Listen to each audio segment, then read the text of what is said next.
Bonjour les amis, petite vidéo sur ce custom level 2, quasiment level 3, hein, il manque juste un grip et puis la sécu de grip. Le custom de Jufu, donc format 4.3 hein, avec une culasse 900 AS Dr Black, frame 4.3 Dr Black, canon externe Dr Black Ding Ding. Voilà, allez, on va démonter la bête et on reviendra plus en détail sur les pièces au moment du remontage.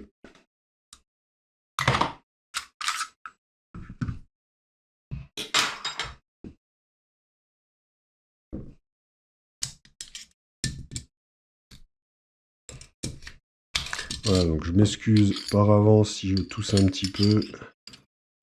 Je me suis pas testé, mais je crois que je suis Covid. Vu que c'est la troisième fois, je commence à connaître les symptômes. Mais celui-là est quand même... Il est arrivé comme il est parti. Enfin, il est parti comme il est arrivé, hein. Hier, j'étais complètement au tas. Les clients qui m'ont contacté ont dû le sentir. Et aujourd'hui, ça va beaucoup mieux, d'un coup. Donc tant mieux. On en profite pour avancer sur le taf. Voilà.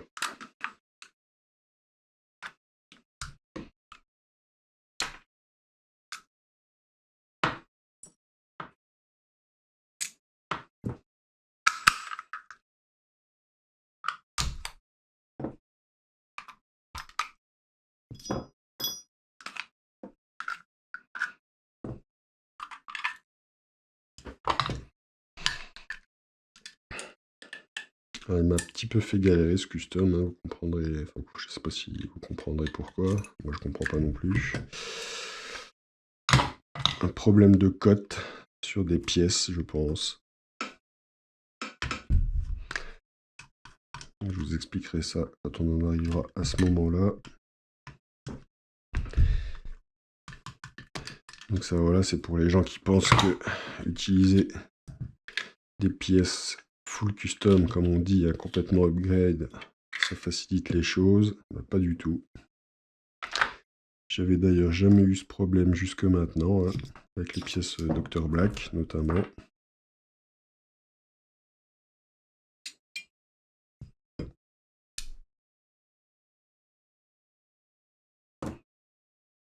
Alors, on va commencer par le grip tranquillou. Le grip, donc, c'est un Marui standard de chez Standard, un plastique.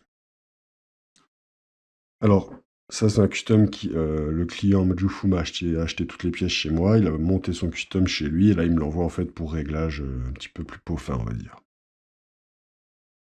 Et pour passage HPA. Ouais. Trigger bar Airsoft Masterpiece en acier, ajustable et ajusté. Le trigger puzzle de chez Airsoft Masterpiece, biton, base de trigger silver et le trigger Enos noir, très très ergonomique. Moi j'adore, j'aime beaucoup.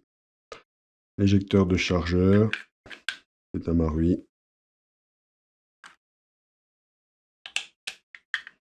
Voilà. On entend, hein, le trigger a une bonne action dans le grip, il n'y a pas de problème. On va le mettre là. Ensuite la culasse. Donc voilà, 900S noir, format 4.3. Mire avant Dr Black, à fibre optique. Mire arrière Dr Black également, à fibre optique aussi. Là, on est sur un BBH alu, hein, c'est ceux du site. On est sur un nozzle Edge, donc la version HPA. Le ressort de nozzle Ju, je l'ai changé, hein. J'ai vu que c'était un Dr Black en fait que tu avais dû m'acheter à l'époque. J'ai vu qu'il était bien coupé comme je te l'avais conseillé, hein, mais j'en suis revenu, je les utilise plus. Je prends que des 140 IP, donc voilà, je te l'ai changé parce qu'il y avait des petites couilles à cause. Ça c'est cadeau, hein.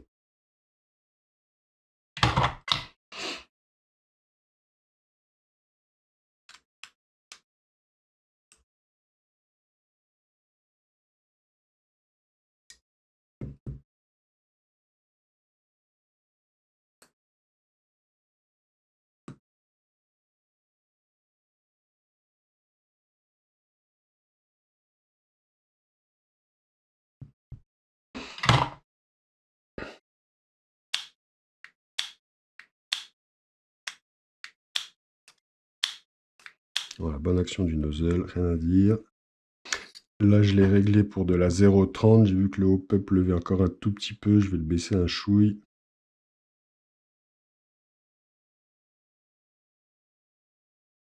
Voilà. Ça, tu verras bien. Tu sais comment on fait. Tu ajusteras. Si mon réglage ne te convient pas, tu l'ajusteras. Je sais qu'on n'a pas tous les mêmes façons de régler les trajectoires de billes.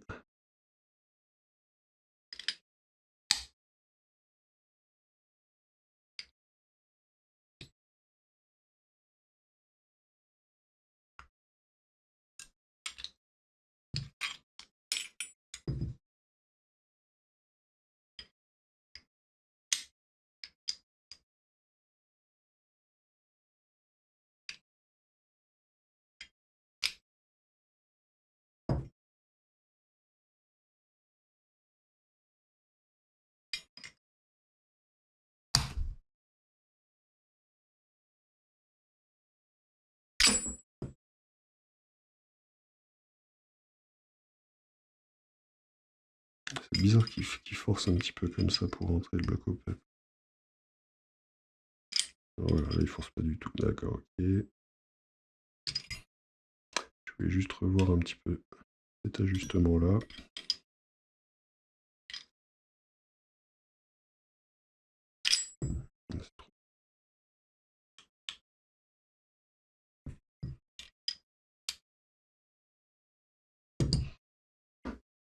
Voilà. Donc le bloc hop-up, on est sur le TTI. Hein. Le canon interne, on est sur un PDI 601 inox.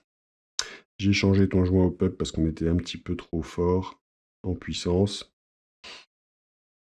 Canon externe, ding ding. Donc là, tu verras, je vais t'envoyer je t'enverrai on va faire un test chronie à la fin là.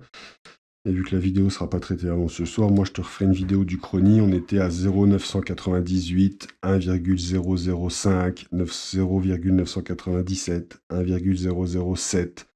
Donc on flirte vraiment en dessous, au-dessus du joule. Si pour toi c'est limite, tu me le dis. Hein. Et puis j'ajusterai le truc quoi. Tige guide, on est sur une tige guide. Alors spring guide plug, on est sur le spring in plug Dr Black. Qui là, avec le nouveau ressort, ne pose plus de soucis. On est sur une tige guide Edge, une partie en aluminium. Et on est sur le kit de buffer Dr Black. Voilà, donc tout le monde me demande combien on peut en mettre max. Voilà, donc moi ce que j'arrive à mettre maintenant avec mes configs. Avant on était sur 2,1 cm de buffer JLP. Là on est sur quasiment 2,5 cm. Donc on a gagné quand même 4 mm. La taille d'une rondelle je dirais, un petit peu plus. Voilà, donc je mets les 3 rondelles. Voilà. On est sur 2,5 cm de buffer. Autant vous dire que il faut que le système HPA pour ce genre de config soit au top, qu'il n'y ait pas de micro-fuite, que le taux de rafraîchissement soit parfait, parce que sinon, la moindre baisse de puissance, hein, votre culasse n'armera pas le marteau.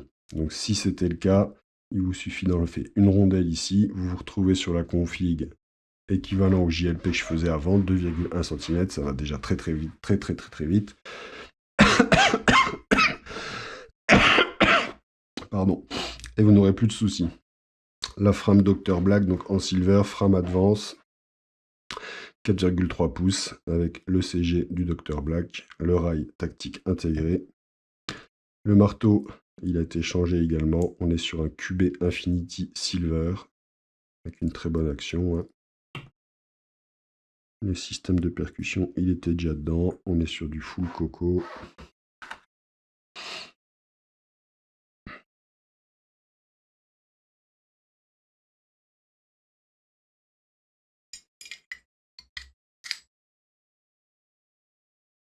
Donc le problème que j'ai eu, voilà, j'avais oublié de vous en parler, hop là, c'est au niveau du système de percussion, à la cire d'entraînement du marteau Dr Black. Alors je ne sais pas si c'est au niveau du logement ou si c'est au niveau de la cire, les cotes n'étaient pas bonnes. Donc le marteau en fait n'accrochait pas à la cire. Enfin la cire n'accrochait pas le marteau. Alors, il s'armait, elle accrochait suffisamment pour l'armer, mais vous faisiez ça sur le côté du custom et le marteau partait tout seul. Voilà. Donc j'ai changé cette cire par une cire acier Airsoft Masterpiece et j'ai testé, plus de soucis. J'espère que ça va pas me faire mentir pendant la vidéo. On verra bien. Disconnecteur inox.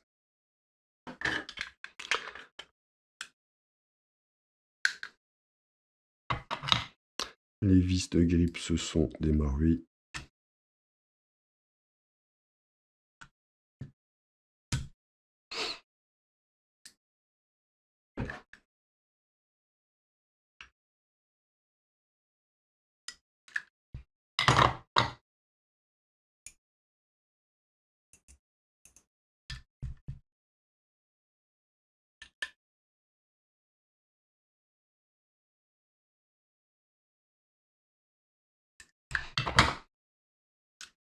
Le Sear Spring, on est sur du Dr Black. Sécurité de grippe, donc c'est celle du Marui 4.3 noir. Elle est spécifique, hein, celle du Marui, elle est coupée ici en biseau, comme les Diomedea de chez Edge. Hein.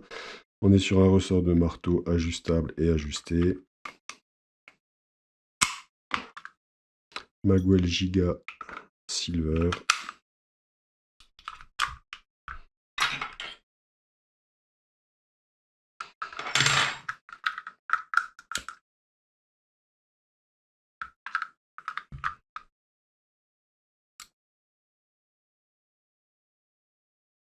Safety Spring Plugger Marui.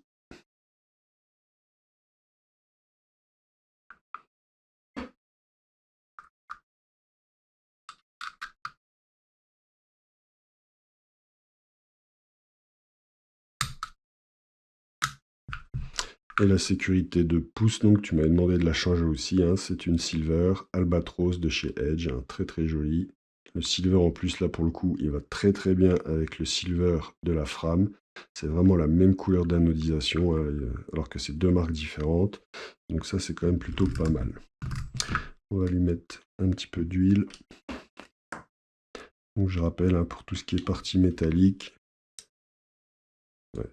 Alors, ça peut arriver, vous voyez, que ça ne se remette pas en place, bien en place au bout. C'est juste parce que ma vis ici, là, la vis ici du bloc au pop, elle est trop desserrée. Donc le nozzle, ça freine le nozzle et elle n'arrive pas à rentrer. Une fois que vous la remettez en place, je ne sais pas si c'est assez serré du coup. Si, voilà, là, elle est assez serrée. Une fois que vous remettez votre culasse sur la frame et que vous resserrez cette vis, hein, tout rentre dans l'ordre, vous voyez.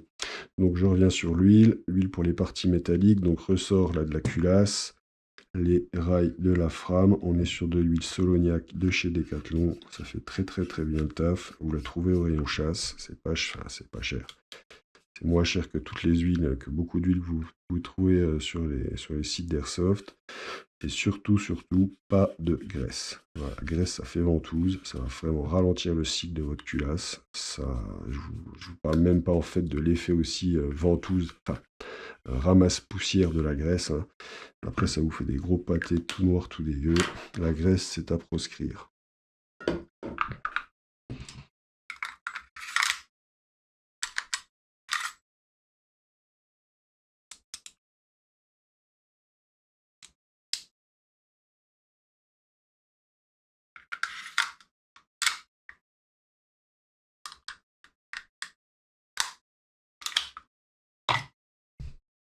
Donc là, je rappelle, je viens serrer cette vis. Si je la serre à toc, la culasse, elle ne revient pas, ça lève le canon externe. Donc je desserre un tout petit peu jusqu'à ce que je le sente. Hein. Voilà. On sent la pression sur le canon externe qui se relâche. Et là, on est bon. Hein. Donc il y aura toujours un petit jeu sur le canon externe. C'est normal, hein, ça vous inquiétez pas. Alors, on va mesurer la bête. Et après, on va faire un test.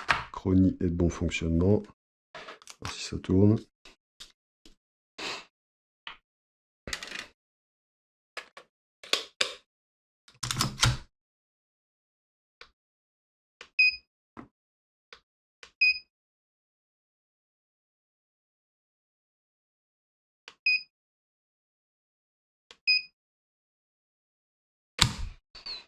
Donc là, on est sur 39 grammes.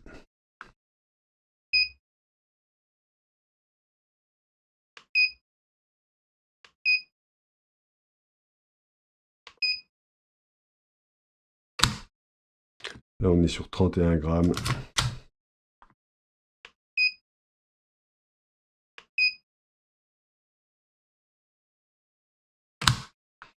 Et là, on est sur 27 grammes. Donc, on peut dire qu'on est sur 30 grammes de moyenne. 30 grammes de pression nécessaire pour le déclenchement du trigger.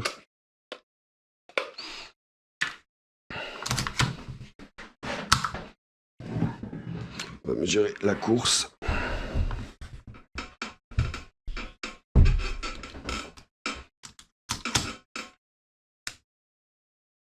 Voilà, donc là, mon système est armé.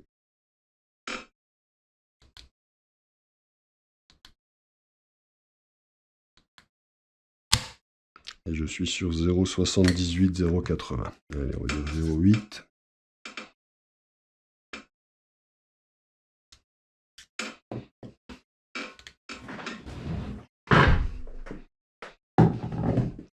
Alors par contre, je vous dis tout de suite, là, je vais faire les tests à la 0,30 et du coup, je vais pas le mettre parce que j'ai pas de traçante en 0,30. Hein. Hop.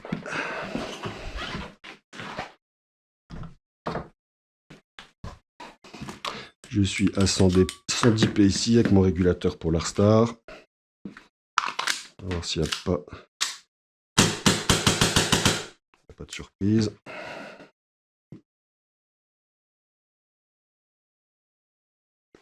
Donc là, comme je disais, hein, sur ces prépas-là, à partir du moment où ici, là, le plein de la bouteille, vous arrivez à taquiner les 1000, hein, ça risque de déconner, hein, je vous le dis tout de suite, parce que le cycle est ultra court, et il faut vraiment que, du coup que la culasse recule à chaque fois au max pour armer le marteau, parce que sinon, le moindre, allez, on va dire 2 mm ou 1 mm en moins, et le marteau ça s'arme pas, vous partez en full. Hein, donc il faut vraiment que ce système-là soit au point. Hein.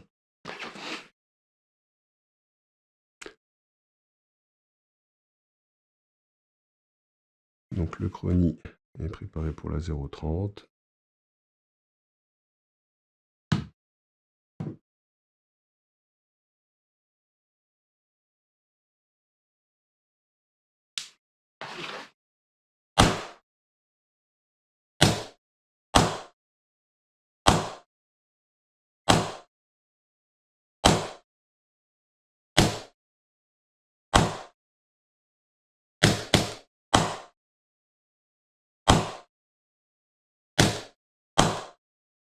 Alors j'ai quelques ratés parce que je suis sur des grands chargeurs PTS et je pense que j'ai mis un peu trop de billes.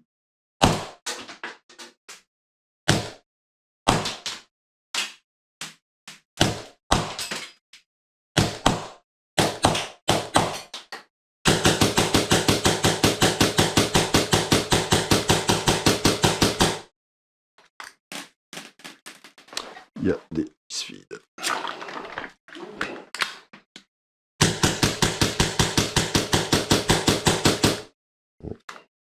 Il y a des fils, évidemment. Avant que je fasse le test, il n'y avait pas de souci. Avant que je fasse la vidéo, je veux dire. Donc, au niveau puissance, tu vois bien quand même qu'on est bon. On est dans les 0,900. On est en dessous du joule. Hein. À chaque fois, quand on le dépasse, c'est vraiment de rien. Donc là, je vais juste enlever une rondelle.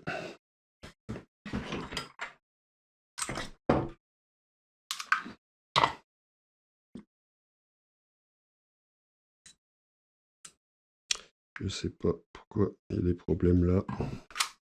J'ai fait plein de tests ce matin, ça marchait bien. Je fais la vidéo, ça feed, ça misfeed. Donc là, je vais venir enlever une rondelle ici.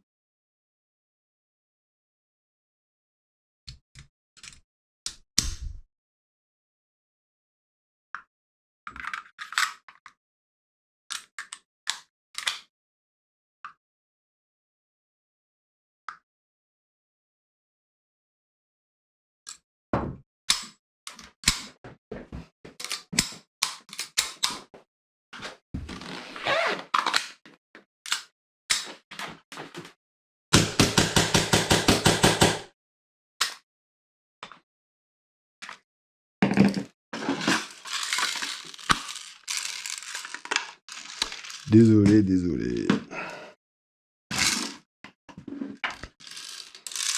Alors, attendez.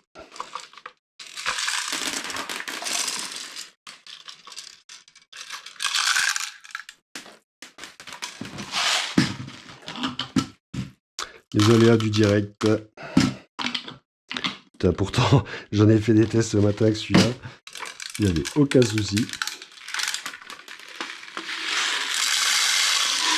C'est les aléas du direct et du custom, j'ai envie de dire. Hein. Combien il me reste de puissance là? Non, c'est pas ça. Donc, on a dit... Voilà. J'ai encore un petit peu la tête à l'ouest. Hein.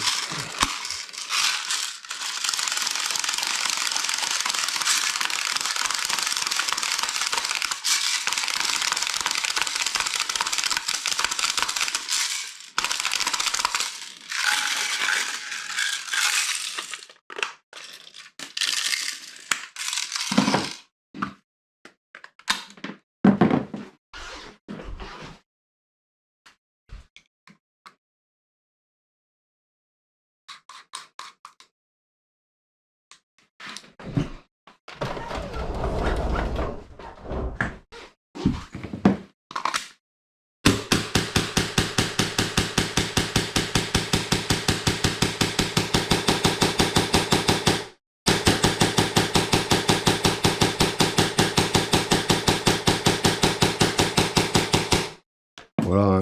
Donc je pourrais, je pense, tricher, rajouter les 2 rondelles métalliques plutôt que la rondelle caoutchouc. On gagnerait, je pense, un petit millimètre et il n'y aurait pas de feed. Voilà, honnêtement...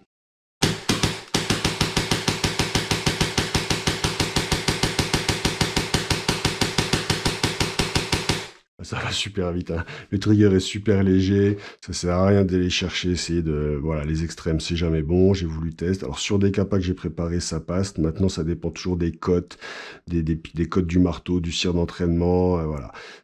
On peut pas réussir à faire 2 fois exactement la même config sur 2 mêmes PA. C'est comme ça, c'est la mécanique, c'est l'assemblage du custom. Maintenant, franchement... Hein, j'arrive en fil.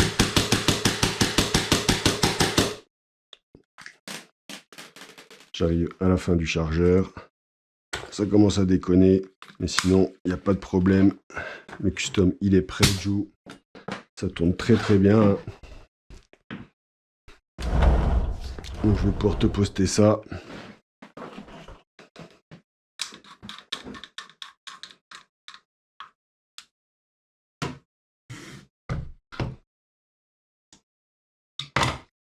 Et donc, au niveau de la puissance, on est à 0,995 joules, voire 1,006. Ah, là, 0,30 à 110 PSI.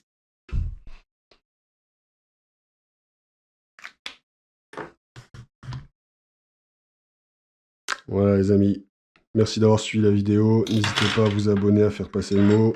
Je vous souhaite une bonne fin de journée et je vous dis à très bientôt pour une prochaine. Ciao, ciao, bisous.